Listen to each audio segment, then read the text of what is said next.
لا إله إلا الله محمد رسول الله لا إله إلا الله محمد رسول الله. حضرت شعیب علیہ السلام کو اللہ تعالیٰ نے مدین کی طرف بھیجا. مدین قوم تھی, اس قوم میں بیماری تھی, ایک تو شرک کی اور دوسری وہ ناپ تول میں کمی کیا کرتے تھے, کسٹمر کو ٹھگتے تھے, 2 نمبری کرنا. تو حضرت شعیب علیہ السلام نے ان کو سمجھایا اوفوا الکیل والمیزان, جب وزن کرو یا کیل کرو. کیل کہتے ہیں مخصوص پیمانہ, مخصوص برتن جس کو ناپنے کے لیے رکھا ہو. آپ کو پتہ ہے نا, کسی بھی چیز کو ناپنے کے عام طور پر 3 طریقے ہوتے ہیں. ایک کو اردو میں کہتے ہیں مساحت, یعنی گزوں کے ذریعے ناپا جائے کسی چیز کو, فٹ کے ذریعے ناپا جائے. پنجاب میں ایک کنال زمین ہوتی ہے نا, کہتے ہیں کنال ہے, 3 مرلے ہے. وہ ہماری سمجھ میں آ ہی نہیں رہا ہوتا, جب ہم پوچھتے ہیں یہ کتنی ہے, کہہ رہے ہیں اتنے مرلے. تو پتہ نہیں مرلے کیا ہوتا ہے بھائی, گزوں میں بتاؤ. تو مرلے, گز, کنال, ایکڑ, یہ مساحت کہلاتی ہے. اور ایک طریقہ ہوتا ہے کسی چیز کو وزن کر کے بیچنا. ہم جب دکاندار کے پاس جاتے ہیں, بھئی اتنے کلو گوشت دے دو, اتنے کلو ٹماٹر دے دو, تو یہ بھی ایک طریقہ ہے. ایک طریقہ ناپنے کا ہوتا ہے کیل, مخصوص برتن ہوتے ہیں کہ اس برتن میں جتنا آ جائے, چاہے وزن اس کا کچھ بھی ہو. جیسے لیٹر, 1.5 لیٹر والی بوتل, 1.5 litre petrol, 1.5 litre, 2 litre diesel. اب وہ کیا ہوتا ہے, ایک مخصوص برتن میں جتنا ڈیزل آ جائے اس کو ہم کیا کہتے ہیں کہ یہ 1 لیٹر ہے یا 2 لیٹر ہے. تو اس کو عربی میں کیل کہتے ہیں. کیل مخصوص برتن پہلے عربوں میں ہوا کرتے تھے. عرب میں آٹا, دال, چاول تول کر نہیں بیچے جاتے تھے, مخصوص برتن ہوتے تھے. صاع, 1 صاع, آدھا صاع, وہ خاص برتن میں جتنا آٹا آ جائے. کھجور بھی ایسے ہی بکتی تھی. اس کو کہتے ہیں کیل. اور ایک طریقہ ہوتا ہے عدد, جیسے بھائی اتنے درجن کیلے, اتنے درجن انڈے, یہ عدد ہے نا. تو یہ 4 طریقے ہوتے ہیں عام طور پر پیمانہ کرنے کے. تو ان 4 طریقوں میں یہ لوگ ڈنڈی مارا کرتے تھے, خاص طور پر کیل میں اور وزن میں. گننے میں تو ڈنڈی مارنا تھوڑا مشکل کام ہوتا ہے. جب آپ کوئی چیز گنتے ہیں نا تو سامنے والا بھی تو گنتا ہے نا اس کو, لیکن تولنے میں یہ گڑبڑ ہوتی ہے کہ آپ کے پاس جو وزن ہوتا ہے وہ آپ تھوڑا کم رکھتے ہو. اور بعض دفعہ ایسے بھی ہوتا ہے, ہمارے حضرت فرمایا کرتے تھے کہ بعض لوگ یوں کرتے ہیں کہ جیسے 1 کلو کا بٹا رکھا, اور جب یہاں 1 کلو ٹماٹر تول رہے ہیں نا تو وہ آخری ٹماٹر ایسے زور سے ترازو میں ڈالتے تھے. ڈیجیٹل ترازو تو اب آئے ہیں نا, پہلے تو وہ, تو جیسے زور سے ڈالیں گے اس کا وزن کیا ہو جاتا ہے, ایسے پھینک کے. تو یہ ڈرامے ہوتے ہیں. آج کل ڈیجیٹل ترازو میں لوگوں نے گڑبڑ کی ہوتی ہے. ایک صاحب مرغی لے کر آئے, مجھے خود بتایا کہ وہاں وزن کچھ اور تھا, گھر میں بھی کہتے ہیں میں نے ترازو رکھا ہوا ہے, وہاں وزن کچھ اور تھا. تو یہ طریقے, گھٹیا طریقے, لوگوں کو دھوکہ دینے کے اور حرام کمانے کے طریقے ہیں. یہ مرض 2-4 لوگوں میں نہیں, پوری قوم میں سرایت کر گیا تھا. جیسے ہمارے ہاں بھی ہے, چند لوگ آپ کو صحیح ملیں گے. اور پیٹرول پمپ پہ دیکھیں آپ, بہت دفعہ ایسا ہوتا ہے ہم ڈیزل ڈلواتے ہیں, پیٹرول ڈلواتے ہیں, اس پمپ سے ڈلواؤ تو صحیح ایوریج ملتا ہے, اس پمپ سے ڈلواؤ تو آگے جا کے ختم ہو جاتا ہے. یہ 2 نمبریاں ہو رہی ہیں. اتنا برا عمل ہے نا اللہ کی نظر میں, یہ اس کو ہلکا جرم نہ سمجھیں. دیکھو اللہ کو 2 نمبر لوگ پسند نہیں ہیں. اسلام کی دعوت اور جو کفر کی دعوت ہے اس میں فرق کیا ہے؟ غیر مسلم آپ کو اخلاقیات سکھاتا ہے, مینر سکھاتا ہے. قرآن کہتا ہے نا نا نا نا نا, ان چیزوں کا صرف اخلاقیات سے تعلق نہیں ہے, ان کا خدا کی نافرمانی سے تعلق ہے. یہ گناہ ہے, جرم ہے, یہ اللہ کی نافرمانی ہے. لہذا اس پہ سزا تمہیں وہ نہیں ملے گی جو دنیا دیتی ہے. دیکھو اگر میں کہیں سے آلو خریدتا ہوں، اس کو خوب اچھی طرح سمجھیں، اسلام میں اور غیر مسلم میں فرق کیا ہے. میں اگر کہیں سے آلو خریدتا ہوں، اس نے 20 روپے کے 100 روپے کے آلو میں ایک کم ڈال دیا اس نے، میں کیا کروں گا؟ جا کے تھوڑا سا برا بلا کہہ کے واپس آ جاؤں گا، کیونکہ اس نے مجھے ایک آلو کا نقصان پہنچایا ہے. یہی ہوگا نا. اللہ کہتا ہے نہیں، وَيْلٌ لِّلْمُطَفِّفِينَ، تباہی ہے ان لوگوں کے لیے جو ناپ تول میں کمی کرتے ہیں. الَّذِينَ إِذَا اكْتَالُوا عَلَى النَّاسِ يَسْتَوْفُونَ، جب حق لینے کی باری آتی ہے تو پورا پورا وصول کرتے ہیں، دینے کی باری آتی ہے تو ڈنڈی مارتے ہیں. أَلَا يَظُنُّ أُولَٰئِكَ أَنَّهُم مَّبْعُوثُونَ، انہیں پتہ نہیں ہے کہ آخرت میں ان کو اس جرم کا اللہ کے سامنے حساب دینا ہے.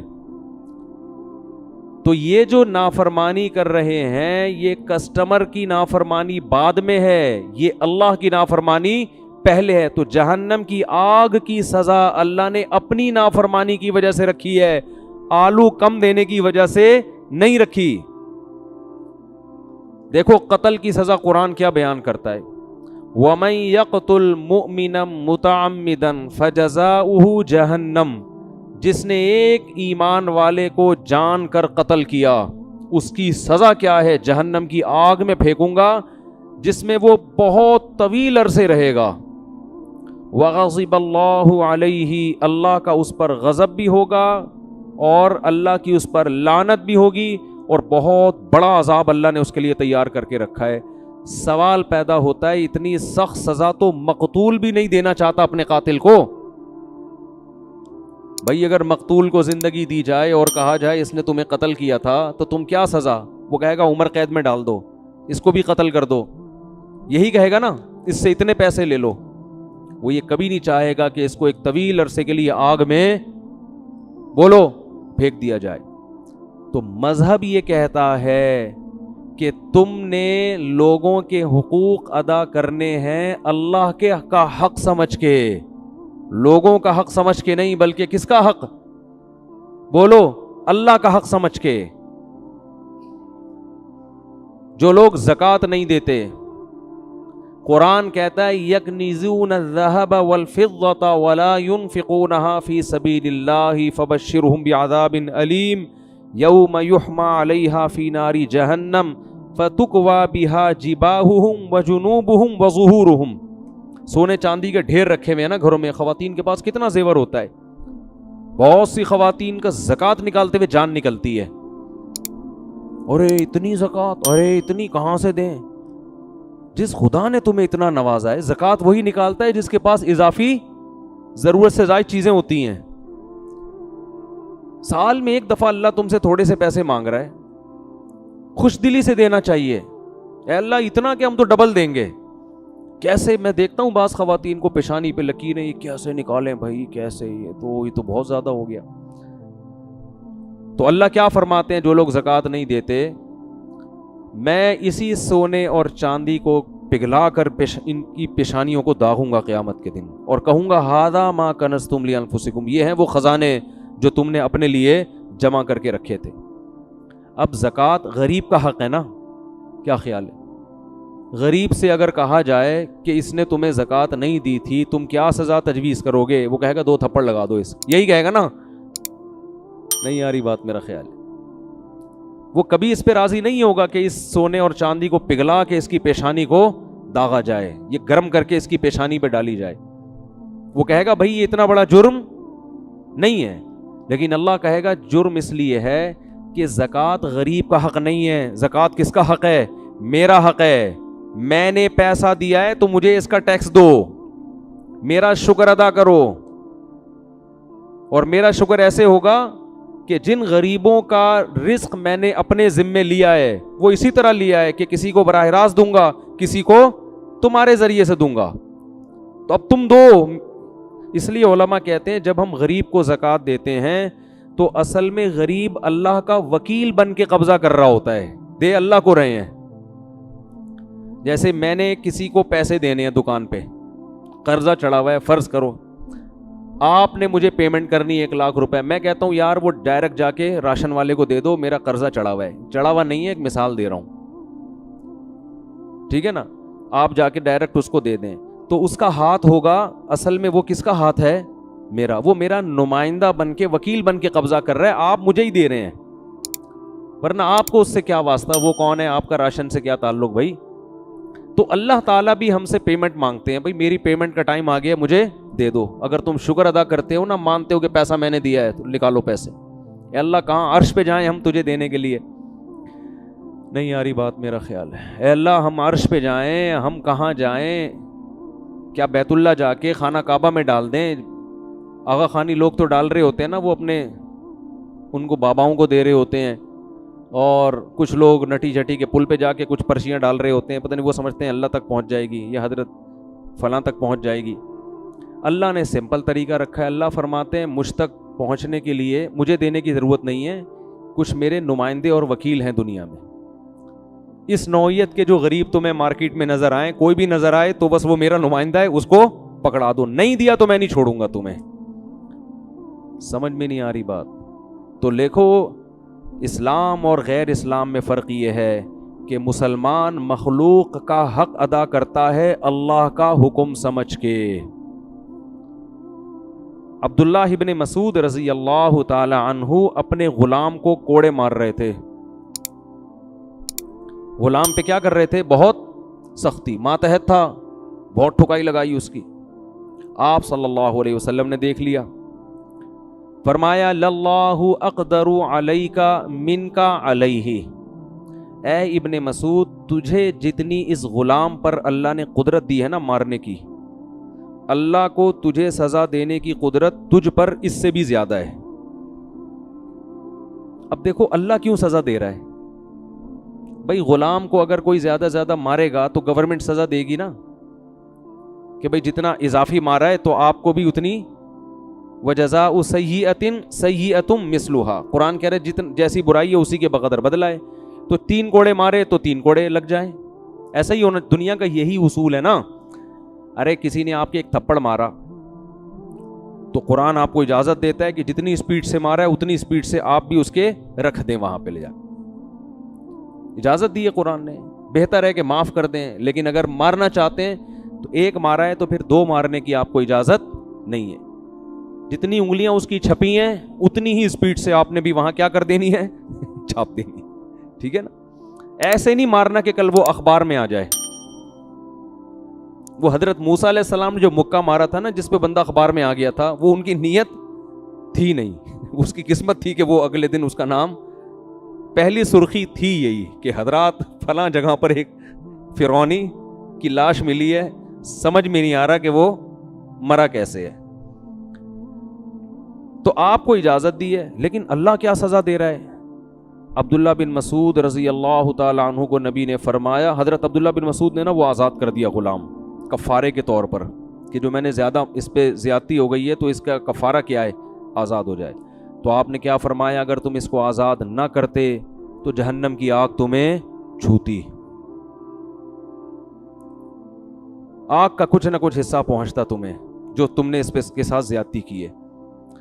تو اب دیکھو یہی بات ہے کہ غلام پر ظلم یا زیادتی کرنا یا ماتحتوں پہ ظلم زیادتی کرنا, ایک نوعیت تو اس کی یہ ہے کہ وہ آپ کا غلام ہے, ایک نوعیت کیا ہے, وہ اللہ کا بندہ ہے اور اللہ نے آپ پر پابندی لگائی ہوئی ہے, لہذا پنشمنٹ کس کی طرف سے ہوگی؟ اللہ کی طرف سے. حکم دینے والا جب تبدیل ہوتا ہے تو حکم کی نوعیت کیا ہو جاتی ہے؟ چینج. ہر جرم ایک جیسا نہیں ہوتا. آپ کو آپ کا بھائی کہتا ہے پانی لے کر آؤ, بڑا بھائی کہتا ہے, آپ نہیں لاتے, یہ بھی جرم ہے. یار بڑا بھائی آپ سے 15 سال بڑا ہے اور آپ سے پانی منگوا رہا ہے اور آپ ڈھیٹ بن کے بیٹھے ہوئے ہو, لیکن آپ کا باپ بولتا ہے پانی لے کر آؤ, چھوٹا جرم ہے بڑا جرم ہے؟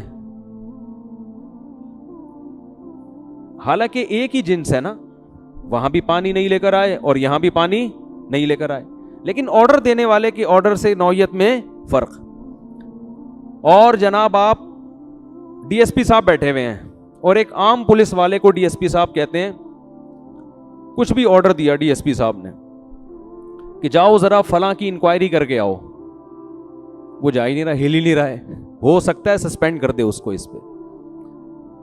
ایک آفیسر, بہت بڑا فوج میں آفیسر, ایک عام فوجی کو آرڈر دیتا ہے کہ جاؤ ٹریننگ کے دوران نا, چھوٹا سا کام لگا دیا کہ جاؤ دوڑ کے یہ لے کر آؤ, کوئی ٹریننگ کے دوران, وہ نہیں آ رہا, وہ کہہ رہا ہے سر میں نہیں آ رہا, ہو سکتا ہے ٹریننگ سے باہر نکال دیا جائے. اب آپ کہیں یار میرے بھائی نے مجھے بولا تھا یہ لے کر آؤ, میں نہیں لے کر آیا, تو اس نے تو گھر سے باہر نہیں نکالا. یہ آرمی کا عجیب سیٹ اپ ہے یار, مجھے آفیسر نے کہا یہ کرو, میں نہیں کر رہا, میرا کورٹ مارشل ہو گیا. بھائی نوعیت کیا ہو رہی ہے مختلف. تو سب سے سنگین غلطی, سب سے سنگین نافرمانی یہ ہے کہ جو اس کائنات کو بنانے والا, جس نے آپ پر احسانات کی بارش کی, احسانات کے سمندر میں ڈبو دیا آپ کو, آپ اس کے آرڈر کو فالو نہ کریں, اس سے بڑا جرم دنیا میں کوئی نہیں ہے. لیکن اس کی رحمت چونکہ اس کے غصے پر غالب ہے, اس لیے اس نے ایک رحمت والا معاملہ کیا ہے کہ ایک دفعہ بھی جرم کرو گے نا تو اصولی طور پر تو اس کی سزا یہ بننی چاہیے تھی کہ میں تمہیں جہنم کی آگ میں ڈالوں, لیکن موت سے پہلے میں نے توبہ کا آپشن رکھا ہے. یہ آپشن گھروں میں نہیں ہوتا. نہیں آ رہی بات سمجھ میں؟ کوئی آفیسر اگر عام فوجی کو بولتا ہے یہ کام کرو, کہہ رہے نہیں کر رہا, ایک دفعہ سوری, ٹھیک ہے نا, 2 دفعہ سوری, تیسری دفعہ میں کیا کہے گا, کورٹ مارشل ہوگا کہ نہیں ہوگا. لیکن اللہ نے 3 کروڑ دفعہ بھی اگر آپ نے نافرمانی کر لی اور 3 کروڑویں مرتبہ آپ نے توبہ کر لی, تو موت سے پہلے توبہ کا آپشن بولو رکھا ہے, کیونکہ وہ اس کی رحمت اس کے غصے پر غالب ہے. لیکن وہ رحمت جب ہی ہوگی نا جب آپ بھی تو کچھ کریں, آپ سوری کرنے کے لیے تیار ہی نہیں ہو, تو پھر کیسے وہ آپ اس کی رحمت کی امیدیں لگا کے بیٹھتے ہو. تو شعیب علیہ السلام نے اپنی قوم کو کیا کہا کہ ناپ تول میں کمی بولو مت کرو. قوم کی کھوپڑی میں یہ بات آج بھی نہیں آتی, قوموں کی کھوپڑیوں میں آتی ہیں. آپ سمجھاؤ سبزی والوں کو, یہ نہ کرو, کہہ رہے ہیں ابے اس کے بغیر تو گزارا ہی نہیں ہوتا, ابے سبھی یہی کر رہے ہیں, ابے بھائی موقع کون سے دور میں رہتے ہو, یہ ٹوپی ڈرامے شروع ہو جاتے ہیں. تو وہ قوم بھی کہنے لگی.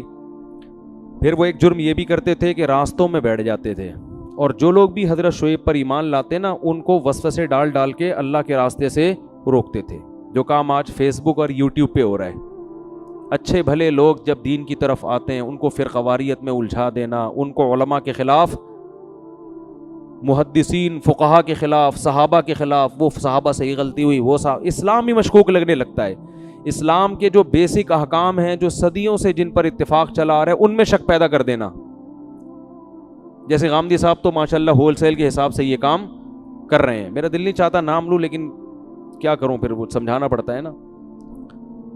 ہر اسلام کے موٹے موٹے احکام میں کیا پیدا کر دیا, شک. اس سے کیا ہوگا, لوگ نا ہر حکم کے میں کنفیوز ہو جائیں گے. اسلام کے بہت سے احکام ایسے ہیں جن کو فالو کرنے میں بڑی قربانی دینی پڑتی ہے, بہت بڑی قربانی.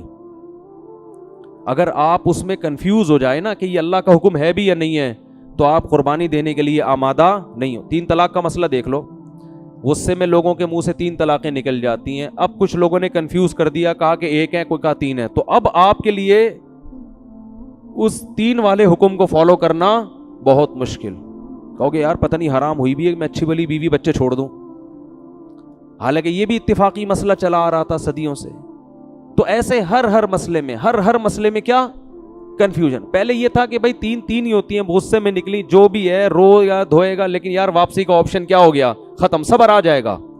اب صبر نہیں آتا, کیونکہ فتوے دینے والے آپ کو مارکیٹ میں ہول سیل کے حساب سے ملیں گے. تو یہ جو امت کی اجتماعیت کے خلاف جو لوگ چل رہے ہیں نا, یہ بھی لاشعوری طور پر لوگوں کو اللہ کے راستے سے روک رہے ہیں. اسلام کے بہت سارے احکام میں, تراویح دیکھ لو, صدیوں سے لوگ 20 رکعت تراویح پڑھتے چلے جا رہے ہیں. اب کیا ہے, تراویح میں کنفیوژن پیدا ہو گئی, یار پتہ نہیں کتنی ہے, اس کے کلپ سنو, یہ اس کے کلپ سنو. اب وہ شوق اور رغبت رہے گی, کیونکہ 20 رکعت پڑھنا آسان نہیں ہے مشکل کام یہ. لیکن ایک لوگوں کا مائنڈ تو تھا نا کہ یار صدیوں سے اس پر امت کا اتفاق ہے, صحابہ, تابعین, غامدی صاحب نے تو نفس تراویح کا ہی انکار کر دیا کہ ہے ہی نہیں ہے نماز. اب کیا ہوگا, لوگ آ کے کھڑے ہوں گے, یار پتہ نہیں ہے, ہم بدعت تو نہیں کر رہے کہیں. تو کچھ لوگ جان کر اللہ کے راستے سے روک رہے ہیں, کچھ کیا کر رہے ہیں, کنفیوژن پیدا کر رہے ہیں. اب دیکھو, پردہ اسلام کا ایک حکم ہے, اس میں 2 رائے نہیں ہے. خواتین جو پردہ نہیں بھی کرتی ان کو پتہ ہے ہم غلط کر رہی ہیں، لیکن اگر آپ تقریروں سے یہ کہہ دیں کہ پردہ تو دل کا ہونا چاہیے اور یوں بھی ہے اور ایکچولی یہ وہ، تو کیا ہوگا؟ وہ کنفیوز ہو جائے گی، وہ کہے گی بھائی ایسا ہی ٹھیک ہے، پتہ نہیں ہے بھی کہ نہیں ہے۔ داڑھی کے بارے میں آپ نے شک پیدا کر دیا، اور وہ ایک مشہور فنکار ہیں، انہوں نے توبہ کر کے شوبز کی دنیا کو چھوڑا۔ ہمارے وہ مشہور پروفیسر صاحب نے فتویٰ دیا کہ اسلام میں ڈرامے کرنا اور یہ سب شوبز کی دنیا، کوئی اس میں ناجائز کام نہیں ہے۔ وہ دوبارہ کیا کر رہے ہیں؟ وہی کام کرنا شروع کر دیا انہوں نے ٹھیک ہے نا۔ تو گلوکار کو گلوکار بننے سے نہیں روکا جا رہا۔ پہلے گلوکار توبہ کرتے تھے، فلم ایکٹرز توبہ کر لیا کرتے تھے، داڑیاں آ جاتی تھی، نمازی بن جایا کرتے تھے۔ اب ان کو یہ بتایا جا رہا ہے، سنگر کو بتایا جا رہا ہے گانے بجانے چھوڑنے کی ضرورت نہیں ہے، قوالیاں پڑھیں اب آپ ٹھیک ہے نا، اور سب کچھ ایسے ہی چل رہا ہے۔ تو بعض لوگ جان کر اللہ کے راستے سے روکتے ہیں، اور بعض کی نیت نہیں ہوتی مگر کام ایسا ہوتا ہے کہ لوگ کنفیوز ہو جاتے ہیں۔ میں نے بتایا میرے پاس کئی اس طرح کیسز آ چکے ہیں کہ آغا خانی سے ایک شخص مسلمان ہوا، تبلیغی جماعت میں چلا گیا۔ تبلیغ والے کوئی فرقہ واریت نہیں پھیلاتے، سیدھا سیدھا اللہ کا دین سکھاتے ہیں۔ وہ کہتے ہیں میں اتنا اچھا مسلمان بن گیا، میرے ساتھ اور بھی چند ایک رشتہ دار تھے، جماعت المسلمین والے ٹکر گئے۔ انہوں نے کہا یہ تو حنفی ہیں، یہ لوگ تو فقہ حنفی کو فالو کرتے ہیں، نبی تو نے تو قرآن و سنت پہ چلنے کا حکم دیا۔ کہہ رہے اتنا وسوسے پیدا ہوئے کہ میرے ساتھ چند لوگ تو واپس مرتد ہو گئے دوبارہ۔ انہوں نے کہا ان کے تو اپنے ہی مسائل حل نہیں ہو رہے ہیں، پتہ نہیں آدھے یعنی پورا ملک تو گمراہ ہے، 4 آدمی کیا ہیں، یعنی ان میں تو جماعت المسلمین تو 4-5 ہی ہوں گے ٹوٹل ملا کے، ایسے ہی ہیں، اور وہ بھی پارٹ 1 پارٹ 2 بھی ہو گیا۔ اب تو تھوڑے دنوں میں جماعت المسلمین ایک ان میں پارٹ 1 میں چلا گیا، پھر اسے پتا چلا کہ پارٹ 2 بھی ہے ٹھیک ہے نا۔ بھائی اسلام صدیوں سے آیا ہے، وہی اسلام ہے جو صدیوں سے پوری دنیا میں گیا۔ ملیشیا میں گیا فقہ شافی کی شکل میں، انڈونیشیا میں گیا فقہ شافی کی شکل میں، بر صغیر میں آیا فقہ حنفی کی شکل میں، افریقہ میں گیا فقہ مالکیہ کی شکل میں، اور ان چاروں فقہ کو سب نے ایکسیپٹ کیا کہ یہ برحق ہیں، ان میں سے کسی کو بھی فالو کر لو۔ اب آ کے آپ ایک ایسا کام کر رہے ہیں کہ سارے غلط ہیں، ہم کیا ہیں؟ ہم صحیح ہیں۔ تو اس کا مطلب آپ غلط ہیں، باقی سارے صحیح ہیں۔ 4 آدمی جنت میں نہیں جائیں گے، 4 سے مراد 4 لاکھ بھی ہو سکتے ہیں، 4 کروڑ بھی ہو سکتے ہیں، مسلمان تو اربوں میں رہے ہیں ہمیشہ۔ 4 آدمیوں کو آپ جنت میں لے جانے کے لیے لاکھوں کروڑوں کو کیا قرار دے رہے ہیں؟ گمراہ۔ تو اللہ کے راستے سے روکنے کے بہت سارے طریقے ہیں، کچھ دانستہ اور کچھ نادانستہ طور پر۔ خیر شعیب علیہ السلام کی قوم یہ جرم کرتی تھی، تو اللہ نے جب شعیب علیہ السلام دعوت دیتے دیتے دیتے طویل عرصہ گزر گیا نا، قوم پیسوں کے معاملے میں یاد رکھو لوگ مولاناؤں کی بات نہیں مانتے، ان کے ساتھ بھی یہی مسئلہ ہو رہا تھا۔ قرآن میں دوسرے مقام پر آتا ہے کہ اصلاتک تأمرک ان نترک ما یعبد آباؤنا ونفعل فی اموالنا ما نشاء۔ آپ کی نماز، آپ نماز پڑھیں شعیب علیہ السلام، ہم آپ کو نماز سے منع نہیں کرتے، ہماری تجارت میں آپ دخل اندازی مت کریں، پیسہ کیسے کمانا ہے یہ آپ کو نہیں پتا، یہ ہمیں پتا ہے۔ اب لوگ مولویوں سے تجارت کے مسائل نہیں پوچھتے۔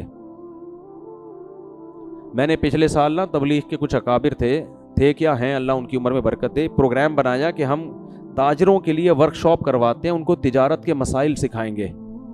بڑے بڑے تاجروں سے میں نے رابطہ کیا، کسی نے لفٹ نہیں کرائی۔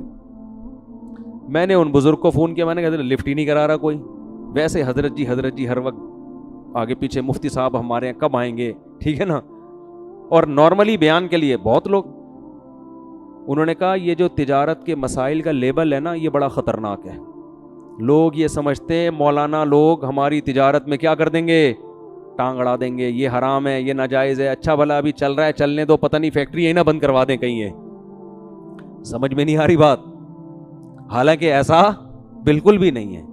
تو انہوں نے کہا ٹیکنیکل طریقے سے آپ ان کو یہ نہیں بتائیں کہ ہم تجارت کے مسائل بتا رہے ہیں، یہ مسائل کے لفظ سے ڈریں گے، ان کو یہ بتائیں ہم تجارت کے فضائل کی ورک شاپ کروا رہے ہیں۔ صحیح ہے نا، اسلام میں تجارت کے فضائل بھی ہیں نا، لیبل فضائل کا ہو، جیسے وہ لیبل ہوتا ہے امت کے اتحاد کا، کام کیا ہو رہا ہے آگ لگانے کا وہ بزرگ نے یہ لکھا، وہ بزرگ نے یہ لکھا، امت کو میں جوڑ رہا ہوں، ابھی عجیب طریقے سے جوڑ رہا ہے بھائی تو۔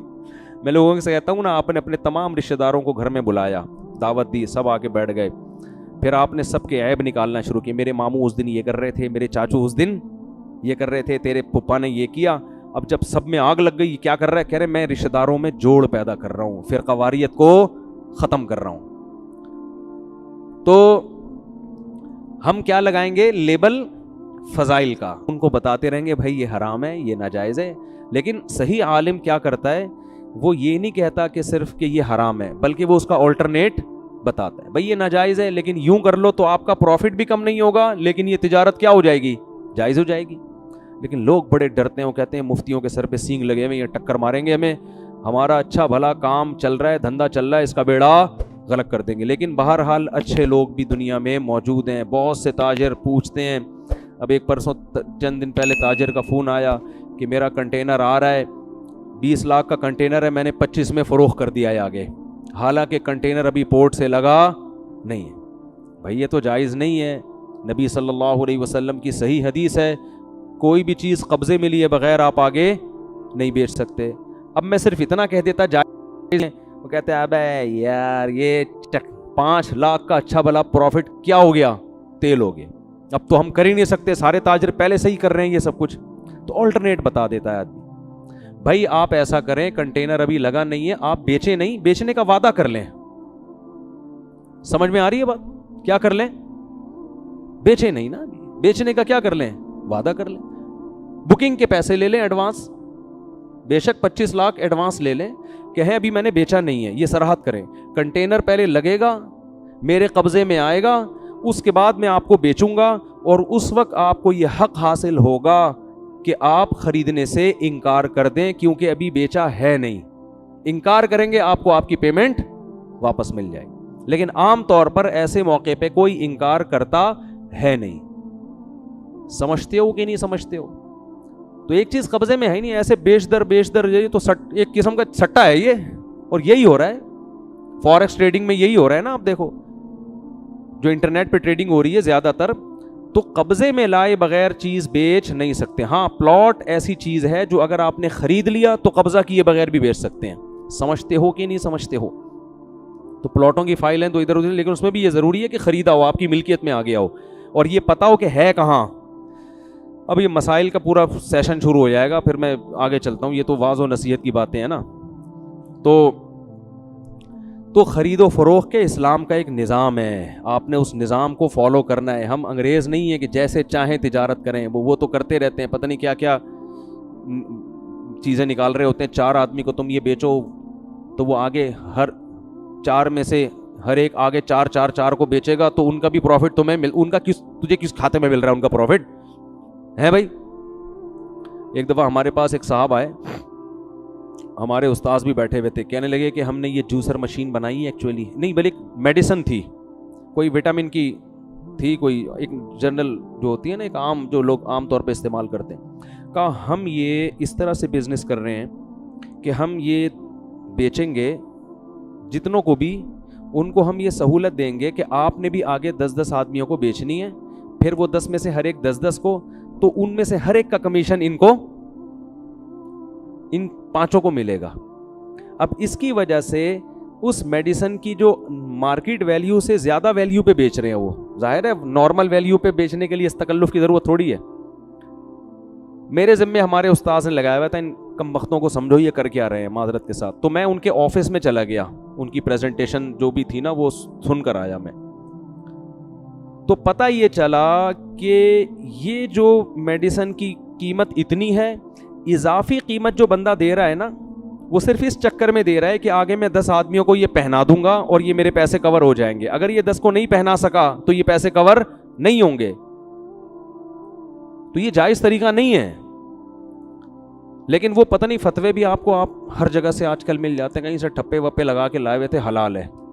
تو ہمارے استاذ نے ان کو ڈانٹا کہ اگر یہ اتنی بہترین دوا ہے تو کم وقتوں تو میں کہہ رہا ہوں, جا کے انسان کے بچوں کی طرح میڈیکل اسٹور پہ کیوں نہیں رکھوا دیتے اس کو بھائی. اس کی آپ پبلسٹی کریں, اس کی ایڈورٹائزمنٹ کریں, بتائیں بھائی اتنی مفید چیز ہے, لوگ خریدیں. ان کو پتہ ہے لوگ اس طرح سے نہیں خریدیں گے, اور اس کا نقصان ان کو ہوگا جو آخر میں رہ جائیں گے, جن سے خریدنے والا کوئی بھی نہیں ہوگا. یہ چین چلتی ہے ایسے, تو یہ ناجائز ہے. تو سیدھی طریقے سے انسان کے بچوں کی طرح پیسہ کماؤ میرے بھائی. جیسے ساری دنیا یہ گورے جو ہے نا کھوپڑی لڑاتے رہتے ہیں, کسی طرح سے پیسہ ہم اپنے پاس سمیٹیں, اس میں لوگ کروڑ پتی بن گئے ہیں بیٹھے بیٹھے. اب آپ نے وہ جوسر مشین یا میڈیسن 10 کو بکوا دی اور آپ آرام سے بیٹھ گئے, وہ 10 آگے 100 کو, وہ 100 سے آگے 1000, آپ بیٹھے بیٹھے نوٹ چھاپتے رہتے ہو فری پھوکٹ میں, اور پھر آپ کو کمپنی اتنی سہولتیں دیتی ہے اور یہ اور وہ, اور آپ کو پھر جب مفتی کہے گا یہ حرام ہے تو اتنا پیسہ فری پھوکٹ میں بیٹھا بیٹھا مفتی صاحب کے منہ سے حرام کہتا ہوا اچھا نہیں لگتا. پیسے کی تو بڑا نشہ ہوتا ہے, لت پڑ جاتی میرے بھائی. چرس اور ہیروئن کی لت سے زیادہ یہ لت ہے. اور پیسے کی محبت ختم کرنے کا صرف اور صرف ایک طریقہ ہے, دنیا کو مسافر خانہ سمجھے, W11 سمجھے. او بھائی لٹک کے چلے جائیں گے, روکی سوکی کھا لیں گے, جگہ نہ ملی چھت پہ بیٹھ کے چلے جائیں گے, ہم نے تو لانڈی پہ اتر جانا ہے, ہم نے کون سا یہاں بیٹھے رہنا ہے. پیسے ہوں گے انجوائے کریں گے, نہیں ہوں گے تو لٹک کے سفر کریں گے, یہ بھی انجوائے کریں گے. پیسے ہوں گے پراٹھے کھائیں گے, انڈے پراٹھے کھائیں گے, نہیں ہوں گے سوکھی روٹی چائے میں ڈبو کے کھائیں گے. 4 دن میں اس کی بھی عادت ہو جاتی ہے, کوئی ٹینشن لینے کی بات نہیں ہے. گھر ملے گا سوئیں گے, نہیں تو فٹ پاتھ پہ منجی ڈال کے سو جائیں گے. اور منجی کا فائدہ اتنا زیادہ ہے, میں نے ایک بیان کیا تھا کہ بیڈ پہ سونے میں نقصان ہے, بیڈ میں نیچے سے ہوا نہیں لگتی. منجی ڈال کے چارپائی ڈال کے سوئیں گے نا تو اس میں نیچے سے بھی ہوا لگتی ہے, یہ بہت بڑا فائدہ ہے. تو پیسے کو زیادہ اپنا باپ مت بناؤ, یہ کچھ بھی نہیں ہے. مل جائے اللہ کی نعمت ہے, نہیں تو کوئی ٹینشن والی بات نہیں ہے. نکالو اس کو دل سے, اس گٹر کو. ایسا نوٹوں پہ مر رہے ہیں یار. انسان تمہیں اللہ نے بنایا, تم چیزوں پہ مرتے ہو, مٹی کی بنی ہوئی چیزوں پہ. تبلیغ والے کہتے ہیں نا گشت کے دوران, یہ کھڑی مٹی اور یہ کیا ہے, پڑی مٹی. لوگ کہتے ہیں بیوی بچے ٹینشن دیں گے جب پیسہ کم ہو جائے گا. تو بیوی بچوں کو بولو بھائی اسی میں گزارا کرنا ہے کرو, نہیں تو پتلی گلی سے نکلو. بیوی بچوں کی بھی زیادہ ٹینشن نہ لو, یہ بیوی اور بچے بھی مسافر خانہ میں ملے ہوئے ہیں آپ کو, یہ کون سا ہمیشہ رہیں گے. نہیں آ رہی بات میرا خیال ہے سمجھ میں. تو کسی چیز کو اپنے اوپر مسلط کرنے کی ضرورت نہیں ہے. غربت میں اگر بیوی بھاگ جائے نا آپ کی, تو اس کا مطلب یہ اچھی بیوی تھی نہیں. میرے پاس لوگ آتے ہیں, کسی کے میں راز فاش نہیں کر رہا, بہت لوگ آتے ہیں, پیسہ تھا تو بیگم ہمارے ساتھ تھی, اب میں غریب ہو گیا ہوں, جاب چھوڑ گئی ہے, بیگم کیا ہو گئی ہے, بھاگ گئی. وہ میرے پاس آتے ہیں کہ میں ان کو تعویذ بتاؤں کہ واپس آ جائے. میں ان سے کہتا ہوں شکر ادا کرو, بے وفا عورت بھاگ گئی ہے. آزمائش میں پتہ چلتا ہے. میں نے کہا اب اگر پیسہ آئے اس کو واپس مت لانا. میں نے کہا وہ اس کے دل میں تمہارا غم نہیں ہے, وہ اسے تم یاد نہیں آ رہے جس نے اتنا کھلایا, اور تم اس پر احسان کر کے بھی اس کو یاد کر رہے ہو, اور اس کی بے وفائی کے بعد بھی یاد کر رہے ہو. غیرت مند آدمی غیرت مند سے دل لگاتا ہے, جن کے دل میں غیرت نہیں ہے ان سے محبت نہیں کرتا. میں کہتا ہوں شکر ادا کر, ایسا موٹیویٹ کر کے بھیجتا ہوں, وہ الٹے تعویذ لے کے جا رہا ہوتا ہے کہ واپس نہ آئے. صحیح نا, اس کو میں اور پکا کر دیتا ہوں. میں نے کہا دفعہ لعنت بھیجو, کہہ رہے ہیں بچے بھی بھاگ گئے. میں نے کہا ایسے بچوں پہ بھی لعنت بھیجو. غیرت مند بچے ہونے چاہیے جو باپ کا غم میں ساتھ دیں. نہیں دے تو دفعہ, تو باپ ہے یار, تو بیٹا, تو اولاد تھوڑی ہے. باپ میں اللہ نے استغنا رکھا ہے. دیکھو چھوٹے بچوں کو تو محبت بہت زیادہ دو, میرے بچے میرے, ان کو لانے کی بھی کوشش. جب بڑے ہو جائیں تو اب ان کی ذمہ داری آپ کو عزت دیں, تو آپ ان کو محبت دو بشرطے کہ وہ بھی آپ کو محبت دیں. نہیں دے رہے, بیٹا ہم نے پال پوس کے بڑا کر دیا, آپ پر ہم نے احسان کیا, تمیز سے رہنا ہے رہو, نہیں تو پتلی گلی سے نکلو. ہم نے آپ کو اپنے لیے پالا ہی نہیں ہے, ہم نے آپ کو آپ کے لیے پایا, آپ پر احسان کرنے کے لیے, خدا کا حکم سمجھ کے, اپنی خدمت کے لیے نہیں. خدمت کرو گے اللہ راضی ہو جائے گا, نہیں کرو گے جاؤ یہاں سے. تھوڑا سا اسٹائل اپنا چینج کرو گے تو اچھی سی, ورنہ بھائی دنیا تو بڑی نالائق ہے, تمہیں غم دے دے کے جان سے مار دے گی, روئے گی بھی نہیں. وہ بیوی بھاگ گئی, وہ میرا بچہ میرے ساتھ یوں کر رہا ہے, میرے ماموں نے یہ کر دیا, میرے چاچو نے یہ کر دیا. ابے میں نے اس پر اتنا احسان کیا, آج وہ مجھے آنکھیں دکھا رہا ہے, تو کیوں احسان کیا بھائی؟ تو نے اس لیے احسان کیا تھا کہ وہ تجھے جھکے گا تیرے سامنے. کون جھکتا ہے؟ سبزی والے پر میں نے کتنا احسان کیا تھا. غریب آدمی کمبخت کے گھر میں بیٹھنے کی جگہ نہیں تھی, فرش پہ بیٹھتا تھا وہ. کتنا پیسہ اس کو ہم نے کھلایا, اور اسٹیمپ پیپر کے انگوٹھے مجھے گفٹ میں دے کے چلا گیا. اب ہم روتے رہے, ابے میں نے احسان کیا. ابے بھائی تم نے احسان کیا تھا, اگر اللہ کے لیے کیا تھا تو اللہ راضی ہو جائے گا. بزنس کے لیے کیا تھا تو بزنس میں تو یہ ہوتا ہے. تو جب تک دنیا کو مسافر خانہ نہیں سمجھو گے میرے بھائی، دنیا تمہیں ایسا چترول لگائے گی نا، یہ بڑی بے شرم اور غیرت لیس دنیا ہے یہ.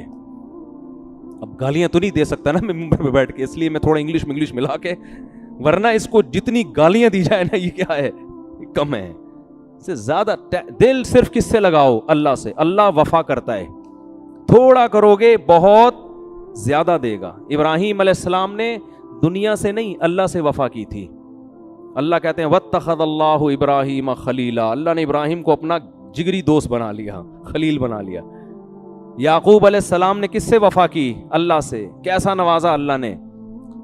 تو اللہ سے وفا کرو گے تو بھائی سب کچھ ملے گا. باقی دنیا کے ساتھ اچھا سلوک کرو، سب کے ساتھ اچھے رہو، بے وفائی نہ کرو، معاہدے مت توڑو، اپنا الو سیدھا رکھو. پھر بھی سیدھا چلتا ہے کوئی، چلے نہیں چلے تو. اور یاد رکھو آدمی جب خود غلط ہوتا ہے تو پھر اس کی وجہ سے جو اس کو غم پہنچتے ہیں نا، ان میں صبر کی توفیق نہیں ملتی. خود سیدھا ہو، پھر اگر ٹینشنیں بھی ملیں گی، ان ٹینشنوں میں اللہ صبر کی توفیق دیتا ہے. تو خیر میں جلدی سے بیان ختم کرتا ہوں، کہاں سے کہاں چلا گیا. تو وہ جو ہے نا، جب ان کو سمجھا رہے بھائی تم قحط زدہ لوگ نہیں ہو، کھاتے پیتے لوگ ہو، کیوں ڈنڈی مار رہے ہو؟ تو قوم کے پاس کوئی جواب نہیں تھا. وہ کہنے لگے لَنُخْرِجَنَّكَ يَا شُعَيْب، اے شعیب ہم تجھے اپنی بستی سے نکال دیں گے، بہت زیادہ ہو گئی ہے، ہم کیا کریں گے، آپ کو اپنی بستی سے نکال دیں گے. اور اللہ فرماتے ہیں فَأَخَذَتْهُمُ الرَّجْفَةُ، ایک زلزلے نے ان کو پکڑا ہے. فَأَصْبَحُوا فِي دَارِهِمْ جَاثِمِينَ، صبح جب اٹھیں تو سارے اوندھے منہ مرے ہوئے تھے. ناپ تول میں کمی کرنے سے بھی زلزلے آتے ہیں. جب تجارت میں لوگ خیانتیں کرتے ہیں، جھوٹ بولتے ہیں، ان سے بھی کیا ہوتا ہے، آسمانی آفتیں آتی ہیں. تو جب وہ قوم الٹ گئی، اللہ فرماتے ہیں فَتَوَلَّ عَنْهُمْ، حضرت شعیب علیہ السلام نے بستی کے قریب جا کے کہا، پیٹھ پھیری اور کہا یا قوم لقد ابلغت رسالات ربی، اے میری قوم میں نے اپنے رب کا پیغام تم تک پہنچا دیا. ان مردوں سے خطاب کر رہے ہیں عبرت کے لیے. وَنَصَحْتُ لَكُمْ، اور میں نے تمہارا بھلا چاہا تھا، تمہارا برا نہیں چاہا تھا. فَكَيْفَ آسَىٰ عَلَىٰ قَوْمٍ كَافِرِينَ، اب بتاؤ میں تم پر افسوس کیسے کروں. یعنی ایسے موقع پہ تو افسوس ہونا چاہیے نا، بیچارے مر گئے، لیکن پتہ نہیں مجھے افسوس ہو نہیں رہا، کیونکہ میں نے تو تمہاری خیر خواہی میں اپنی صلاحیت کو پورا خرچ کر دیا تھا، اب مجھے تم پر رونا نہیں آ رہا. تو اس لیے بھائی اس بات کا بڑا خیال کیا کریں، مالی معاملات میں دو نمبری بولو نہ کریں. بہت دو نمبریاں ہو رہی ہیں. کمپنیاں بھیجتی ہیں آپ کو گاڑی ریپیئر کروانے کے لیے، جتنے کی ریپیئر ہو بل بنا کے لے آنا. دونوں طرف سے کھانچے کھلے ہوئے ہیں. میکینک سے کھانچا یہ کھلا ہوا ہوتا ہے کہ بل زیادہ بنا کے دینا. 1000 کا کام ہوا ہے تو بل کیا بنے گا، 1200 روپے کا. زیادہ بنانے کے عوض میں 50 تیرے اور 150 میرے. یہ ہو رہا ہے سعودی عرب میں بھی ہو رہا ہے، دبئی میں بھی ہو رہا ہے، اور ماشاءاللہ ہمارے ملک میں تو سب سے زیادہ ہو رہا ہے. تو یہ ناجائز ہے. یہ کہاں سے جائز ہو گیا؟ خیانت کیوں کر رہے ہو آپ اس کے ساتھ؟ ہوتا ہے کہ نہیں ہوتا؟ ایک صاحب نے مجھے اپنا واقعہ سنایا کہ ایک عربی ایکسیڈنٹ ہو گیا میرا عربی کی گاڑی سے، غلطی عربی کی تھی، تو شرطوں نے پکڑ لیا، تو شرطوں نے عربی پہ جرمانہ ڈالا. اب وہ جرمانہ یہ ڈالتے ہیں کہ بھئی جو پارٹس خراب ہوئے ہیں ریپیئر کروانے ہیں یا نئے بنوانے ہیں. تو اگر ریپیئر کروانے ہیں تو ان کے پیسے الگ ہیں، نئے بنوانے ہیں تو کہہ رہے میں نے کہا نئے بنوانے ہیں. اس نے نئے کے پیسے دیے، کہہ رہے میں نے نئے بنوانے کے بجائے انہیں کو ریپیئر کروا دیا. یہ بھی غلط ہے، ناجائز ہے. سمجھ میں آ رہی ہے بات؟ کیونکہ قرآن کہہ رہے وَجَزَاءُ سَیِّئَةٍ سَیِّئَةٌ مِثْلُهَا، جس نے برائی کی ہے نا تو تم اس سے اتنا بدلہ لے سکتے ہو کہ اس برائی کی تلافی ہو جائے. تو تلافی ریپیئرنگ میں ہو رہی ہے تو نئے پارٹس ڈالنے کی آپ کو کیا ضرورت؟ اور اگر آپ سمجھتے ہو کہ نئے پارٹس ڈالے بغیر تلافی نہیں ہوگی تو آپ سچ کیوں نہیں بول رہے اس کے ساتھ؟ تو ہر جگہ چونا لگایا جا رہا ہے، ہر جگہ دو نمبری، ہر جگہ پیسوں میں خیانت، کوئی کسی کا حق دینے کے لیے تیار نہیں ہے. اللہ کو سخی لوگ پسند ہے. پیسہ ایسے خرچ کیا کرو، ایسے اڑایا کرو، مزہ نہ آئے پیسے واپس. اچھا لگتا ہے آدمی، گھر میں بھی اچھا لگتا ہے، بیوی کو بھی اچھا لگے گا, بچوں کو بھی اچھا لگے گا, دوستوں کو بھی اچھا لگے گا, اللہ کو بھی اچھا لگے گا. ایسے بیٹھے ہوئے ہوتے ہیں نا, اتنے اکاؤنٹ میں پیسے رکھ کے وہ جمع کیے ہوئے ہیں, ویسے دیکھتے رہتے ہیں اتنے کروڑ ہو گئے, اتنے کروڑ. ابے نکال کے خرچ کرو یار, کھاؤ, خریدو, کچھ بھی خرید کے بیچو, بزنس کے لیے نکال لو, رکھو نہیں, یہ رکھنے والی چیز نہیں ہے. ہاں اتنا نہ کرو کہ کل دوسروں سے بھیک مانگنی پڑے, اپنی بنیادی ضرورتوں کو پورا کرنا چاہیے پہلے انسان کو. لیکن اللہ کو سخی آدمی پسند ہے, اللہ بھی سخی ہے. وقالت الیہود ید اللہ مغلولہ, کل جو ہم نے قرآن پڑھا نا اس میں یہودی کہتے تھے کہ اللہ ہمیں صحیح طرح دیتا نہیں ہے جیسے دینا چاہیے نا, ہمارے ایکسپینسز زیادہ ہیں, ٹھیک ہے نا, اور ارننگ اس حساب سے بولو کم ہے. جبکہ ہم نے علماء سے سنا ہے, بڑے غریب علماء سے بھی ہم نے سنا, کہتے ہیں میرے جتنے خرچے ہیں نا اللہ مجھے اس سے کئی گنا زیادہ دیتا ہے. جب دل بڑا ہوتا ہے تو انسان ایسی باتیں کرتا ہے. میرے شیخ حضرت مفتی رشید احمد صاحب رحمہ اللہ تعالیٰ کی دارالعلوم کرنگی میں تنخواہ بہت تھوڑی تھی, اور پورے سال پیسے جمع کر کے نا اپنی تنخواہ سے بچا کے پیسے جمع کر کے پھر لاہور کا اپنے شیخ کی زیارت کے لیے ایک دفعہ سفر کرتے تھے. یعنی ٹرین کے ٹکٹ کے لیے تنخواہ بچا کے سال میں ایک دفعہ ٹکٹ کے پیسے بنتے تھے. اور فرماتے ہیں اس دور میں حضرت کیا کہتے تھے, اللہ نے مجھے اتنا دیا ہے کہ میری ضرورتوں سے کروڑہ گنا زیادہ ہے. کیونکہ ضرورت تو ہماری یہ ہے کہ 2 وقت کی روٹی مل جائے اور رات سونے کے لیے سر چھپانے کی جگہ مل جائے, بس یہ کیا ہے, باقی گریبیاں ہیں. کہتے اللہ نے گریبیاں 2 کے بجائے 3 وقت کی روٹی مل رہی ہے, سال میں ایک دفعہ لاہور کا سفر بھی ہو رہا ہے, یہ تو گریبیاں ہیں نا. نہیں آ رہی بات, میرا خیال ہے سمجھ. تو شکر ادا کرو گے نا, اللہ نے یار جتنا ہماری ضرورت ہے اس سے کئی گنا. ابے دیکھو افطاری پہ کیا مزہ آتا ہے یار, کتنا کچھ رکھا ہوا ہوتا ہے آج دسترخوان پہ, غریب آدمی کے دسترخوان پہ بھی کیسا پھوڑ پھاڑ کے طبیعت سے آتے ہیں جو تباہی میں چاہ دیتے ہیں نا. آپ افطاری کے ٹائم پہ ذرا پبلک کو دیکھا کرو. میں تو کبھی کبھار اپنے گھر میں نوٹ کر رہا ہوتا ہوں نا, لوگوں کو تو جا کے دیکھنا صحیح نہیں ہے کیا کھا رہا ہے. ایک ہاتھ ادھر پکوڑے کی طرف گیا, ادھر فوراً سموسا چیک, کیا کھائیں, سموسا نہیں ہے بھائی, ادھر دہی بڑے کی طرف آؤ, ذرا سا چاٹ کھاؤ کے دیکھو, ابے تھوڑا سا یہ لیگ پیس اٹھاؤ, ہے بھائی. جتنی چیزیں ہوتی ہیں نا آدمی کنفیوز ہوتا ہے کہ کھانا کیا ہے, میں نے جلدی لگا ہوا ہے بس. کتنی نعمتیں اللہ نے دی ہیں ہمیں, افطاری ملے پھر رات کھانا نہ ملے کوئی ٹینشن نہیں ہے, کوئی کمزوری نہیں ہوگی. صبح سحری ملے کافی ہے, اور سحری ہمیں صرف کھجور بھی مل جائے نا, انسان بہترین صحت کے ساتھ زندہ رہ سکتا ہے اگر وہ صرف کھجور پانی پہ گزارا کرے.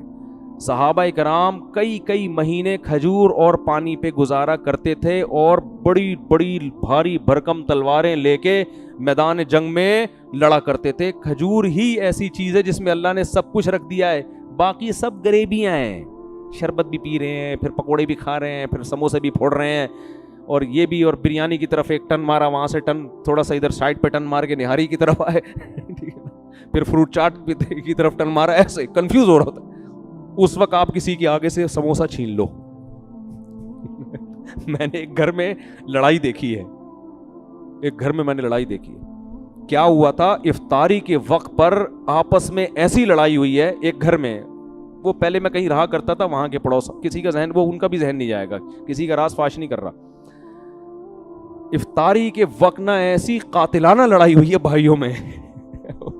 بھائی برتن پھینکنے کی آوازیں آ رہی تھی. پتہ یہ چلا تھا کہ ایک رول تھا, وہ بچے نے اٹھا کے پہلے بھاگ گیا وہ لے کے. اس پہ بڑے بھائی کو غصہ آیا کہ دوسرے بھائی پہ کہا کہ تیرا بچے کو اتنی تمیز نہیں ہے کہ بڑے بیٹھے ہوئے اور افطاری کے ٹائم پہ یہ رول اٹھا کے بھاگ گیا. تو کہیں اس نے تھپڑ مار دیا ہوگا. بھائی نے کہا کہ ایک رول پہ تم نے اس کو تھپڑ مارا ہے. اس پہ ان کی ایسی لڑائی ہوئی ہے, تو اس لڑائی میں رول کا بہت بڑا رول تھا. افطاری کے وقت جس سپیڈ سے کھا رہے ہوتے ہیں نا, اب دیکھو کوئی سموسوں کی طرف آ رہا ہے اور آپ وہ پلیٹ اپنی طرف کھینچ لو, پھر دیکھو اس کا میٹر چارٹ ہوگا کہ نہیں ہوگا. یہ تو انسان ہے یار. تو صرف کھجور ایک ایسی چیز ہے جس میں اللہ نے بے پناہ طاقت رکھی ہے. نبی صلی اللہ علیہ وسلم نے فرمایا جس گھر میں کھجور نہیں ہے فأہلہ جیاع، وہ گھر والے بھوکے ہیں. اس لیے میرا اپنا معمول ہے گھر کے فریج میں جب سے میں نے یہ حدیث سنی ہے نا کوشش کرتا ہوں کھجور کا ایک دانہ بھی اگر ہے نا تو وہ رہے. ہر وقت گھر میں کیا ہونا، کھجور لازمی ہونا چاہیے. سرکہ کو نبی صلی اللہ علیہ وسلم فرمایا نعم الادام الخل، سرکہ بہترین سالن ہے. لیکن یہ نہیں جو کمپنیاں بنا رہی ہیں، یہ پتہ نہیں کیا کیمیکل ڈال رہی ہیں. جو اوریجنل سچی مچی کا سرکہ ہو جو پتہ نہیں کہاں ملتا ہے آج کل. ہم تو ترس گئے، کوئی خود ہی بنا لے یوٹیوب پہ سرچ کر کے تو شاید ہے، ورنہ وہ ہماری دادی بنایا کرتی تھیں. ایک ہماری دادی بناتی تھیں شلجم کا اچار، آہا ہا ہا. اب وہ بھی مارکیٹ میں اب کسی چیز پہ اعتماد ہی نہیں ہے. ایسے ہماری دادی اللہ ان کی مغفرت فرمائے ہندوستان کی تھی نا، تو وہ کھانے جو چٹپٹے وہیں سے آئے ہیں سارے انڈیا سے. تو وہ شلجم کا اچار خود اپنے مبارک ہاتھوں سے بناتی تھی. ایسے ہی اس میں مزہ ہاضم بھی ہوتا ہے بڑا ٹائٹ. پھر وہ سرکہ بھی بناتی تھی. اب نئی نسل کو تو پب جی کھیلنا آتا ہے، ان کو یہ کھانے بنانے نہیں آتے. ٹھیک ہے نا. تو وہ یہ چیزیں کیسی مزے کی چیزیں ہیں یار. ایسے شلجم کا اچار کہہ کے ہی بھوک بڑھنا شروع ہو گئی ہے. ٹھیک ہے نا. اس کا جو پانی بڑا مزے کا ہوتا ہے. تو سرکے کو نبی نے فرمایا بہترین سالن ہے.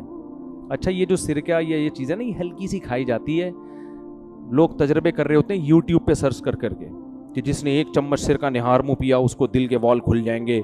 وہ بھائی یہ یوٹیوبرز کے دھوکوں میں مت آؤ. یہ تو پھینک رہے ہیں. خالی پیٹ جب ایک چمچ سرکہ پیو گے نا دل کے وال تو کھلیں گے، آنتیں بھی کھل جائیں گی آپ کے ساتھ ساتھ. حقیقت بتا رہا ہوں میں. وہ تیزاب کی طرح ہوتا ہے، وہ جلا دے گا آنتوں کو جا کے. ایک صاحب نے یوٹیوب پہ سرچ کر کے نا گرم پانی میں صبح لیمن کا قہوہ پینا شروع کر دیا کہ اس سے ویٹ کم ہوتا ہے. ویٹ تو کم ہوا، لیکن کیا نقصان ہوا ہے کہ وہ جو معدے کی دیواریں ہوتی ہیں نا اس میں تولیے کی طرح کی ہوتی ہیں، وہ دانے ختم ہونا شروع ہو گئے. کیونکہ وہ یہ بھی تو ایک تیزاب ہے نا، ایسڈ ہے لیمن. خالی پیٹ جا کے آپ کی دیواروں کو متاثر کر رہے ہیں معدے. تو یوٹیوب پہ نہیں چیزیں سرچ کر کے کھایا کریں کہ وہ موٹے ہونے کے لیے یہ کھا رہا ہے آدمی اور پتلا ہونے کے لیے وہ پتلا تو ہو جاؤ گے آپ، لیکن بہت زیادہ سائیڈ ایفیکٹ ہوتے ہیں. پراپر جب تک کوئی ڈاکٹر نہ ہو، پراپر صحیح حکیم نہ ہو، اس وقت تک آپ خود سے یوٹیوب پہ سرچ کر کے اپنا علاج مت کریں. تو نبی نے کھجور کی تعریف بیان کی. تو سرکہ جو ہے نا خالص ہو، کھانے میں تھوڑا سا ایسے بھر کے نا اس کو کھانا شروع کر دیں، نقصان دیتا ہے.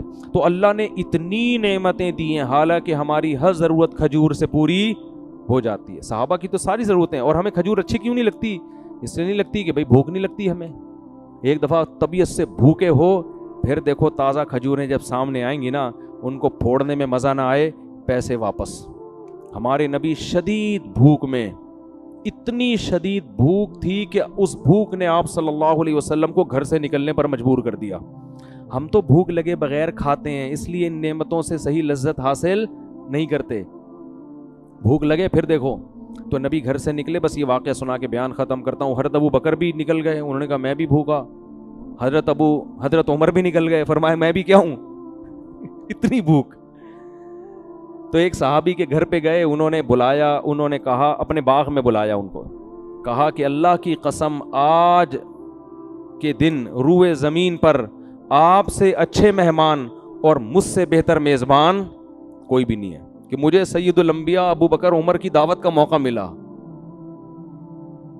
تو ان کو لے گئے اپنے باغ میں اور تر کھجوریں توڑ کے درخت سے ان کے سامنے رکھی. تازہ کھجوریں. ہر چیز تازہ کھایا کرو. گوشت بھی آج کل ایک مہینے پرانا فریج میں، بقرعید کے گوشت سے محرم کے حلیم بن رہے ہوتے ہیں. وہی کنجوسی والی بات ہے نا، کھاؤ پیو، کل اللہ اور کل دوبارہ بکرا کاٹ لینا. یار اللہ نے آج کل لوگوں کو وسائل دی ہیں. جو غریب آدمی ہے وہ پھر وہ جو ہے سبزی کھا لے. کیا خیال ہے؟ تازہ کھائے نا. اور چلو اللہ نے کسی کو غریب بنایا ہے وہ اسٹور کر لے، لیکن جس کو اللہ نے دولت دی ہے وہ کیوں اسٹور کر رہا ہے؟ غریب اسٹور کرے، سمجھ میں آتا ہے. تو میں لاکھوں پتی لوگوں کو دیکھ رہا ہوں کہ فریج کا دروازہ کھولو نا، چیزیں گر رہی ہوتی ہے دھڑم کر کے تو کھجور ان کے سامنے لا کے رکھے آپ صلی اللہ علیہ وسلم کے سامنے. آپ صلی اللہ علیہ وسلم کتنی شدید بھوک میں کھجور کھائی اور پھر کنویں کا تازہ پانی پیا. اور پھر آپ صلی اللہ علیہ وسلم نے فرمایا لَتُسْأَلُنَّ يَوْمَئِذٍ عَنِ النَّعِيمِ، ان نعمتوں کے بارے میں کل تم سے قیامت کے دن سوال ہوگا۔ کیسے شدید بھوک میں ہماری حالت خراب تھی، کیسی تازہ کھجوریں اور اس کے اوپر پانی، سمجھتے ہو کہ نہیں سمجھتے؟ تو بہت نعمتیں اللہ نے دی ہیں، اس لیے ہر وقت یہ نہیں کہا کہ پیسے ہی نہیں ہے، میں یہ مرا جا رہا ہوں، میں یہ ہو رہا ہوں۔ اللہ کو یہ اسٹائل پسند نہیں ہے۔ یہ یہودیوں کا اسٹائل تھا کہ اللہ کے ہاتھ بندے میں پیسہ ہی نہیں دیتا۔ تو جبکہ علماء اور بزرگوں کا اسٹائل کیا ہوتا ہے؟ کھانے کو نہیں ہے پھر بھی کیا کہہ رہے ہیں؟ اللہ کا دیا بہت ہے، میری ضرورتوں سے اللہ نے بہت زیادہ مجھے عطا کیا ہے۔ تو اس میں پھر کیا ہوگا کہ حلال کماؤ گے، ناپ تول میں کمی نہیں کرو گے۔ جب آپ سمجھ رہے ہو مجھے زیادہ ملا ہوا ہے تو مجھے کیا ضرورت ہے ٹھگنے کی اور جھوٹ بولنے کی؟ اللہ تعالیٰ سمجھنے کی، عمل کی توفیق عطا فرمائے۔ وما علینا الا